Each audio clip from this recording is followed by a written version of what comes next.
Bom dia, garotada do sexto ano, Escola Mestre Jesus. Aqui é o professor Newton e vamos dar continuidade hoje ao nosso conteúdo. Estamos falando sobre o Império Bizantino. Na última aula falamos sobre como funcionava a economia, a importância do Império, que ele foi uma colônia aí, né, chamada Bizâncio, uma colônia grega. Falamos sobre o Imperador Justiniano, a sua importância. Hoje vamos falar um pouco de cultura e sociedade. Gente, por ser um território onde o comércio era muito forte, onde era um verdadeiro entreposto comercial aí entre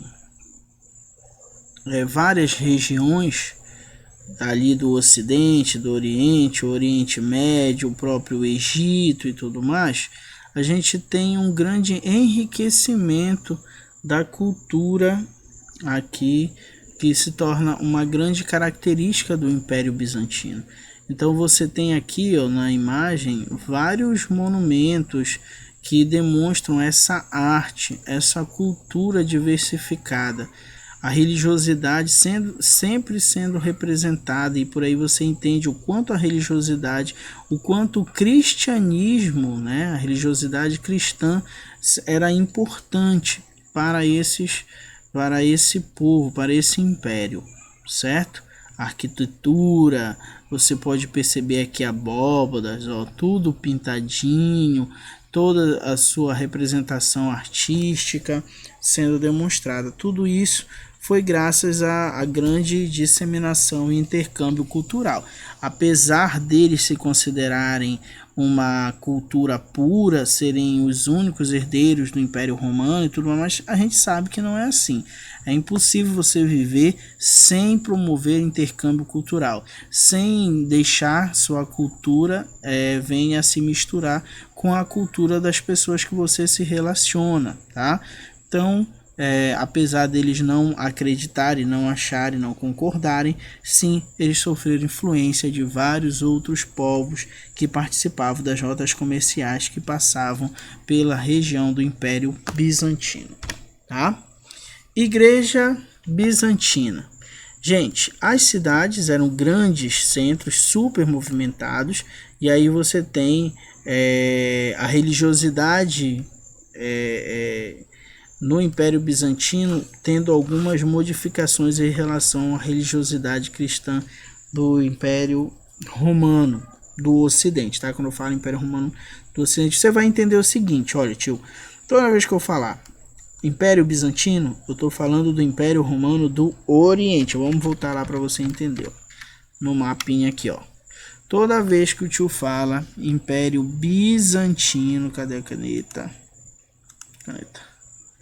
Toda vez que eu falar Império Bizantino, estou falando, na verdade, do Império Romano do Oriente, tá?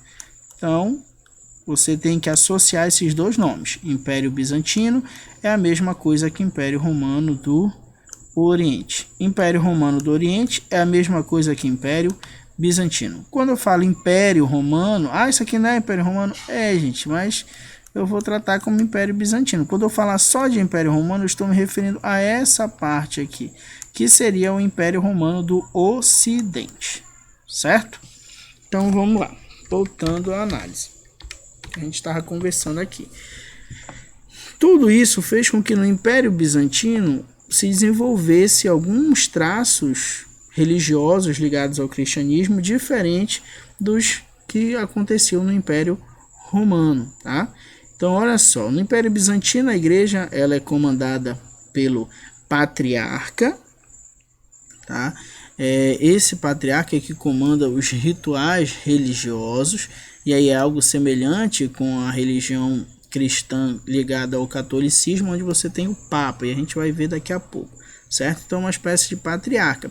Existiam aquelas correntes que eram consideradas hereges, que seriam aquelas que pregavam coisas que os cristãos não concordavam, os cristãos da época, tá? Hoje nós temos ramos do cristianismo que acreditam nisso que eu vou falar aqui para você agora, tá? Naquela época não. Então, por exemplo, iconoclastia, que era isso? eles diziam que os ícones, e o que eram os ícones? As imagens dos santos, a imagem de Jesus, a imagem de Maria, que essas imagens não deveriam ser adoradas. Por isso eles eram considerados hereges. Tá? Como eu disse, hoje você tem muitas religiões cristãs que não aderem ao culto aos ídolos, né? Aos ícones. O outro era monofisistas, que eles diziam o seguinte, que não existia a Santíssima Trindade. Era um Deus único e pronto, que não tinha essa de Deus Pai, Deus Filho e Deus Espírito Santo. Então, esses pensamentos não se enquadravam à ideia cristã do Império Bizantino, por isso eram considerados heresias. Mas, quando você diz que no Império Bizantino existiam essas correntes que tinham esse pensamento, você já pode entender que a religiosidade não é única no Império.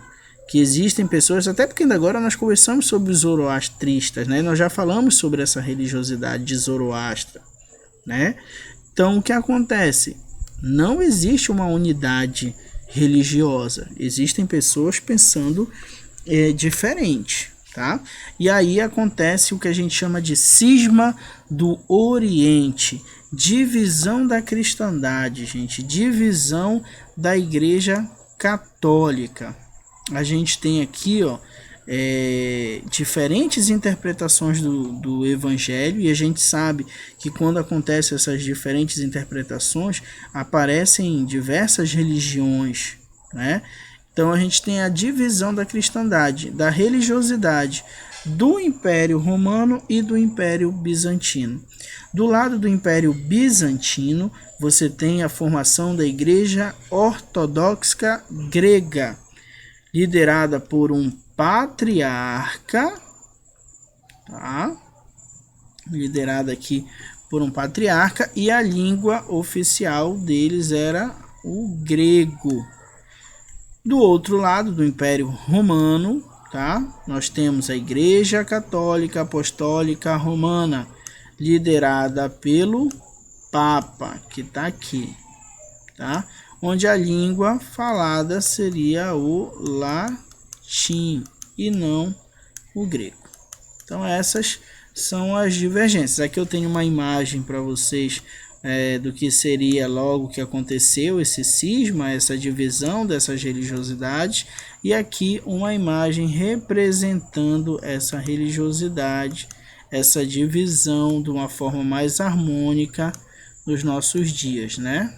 Eu não sei o nome do patriarca aqui da Igreja Ortodoxa Grega, mas aqui seria o Papa, né, Francisco aí da Igreja Católica, certo?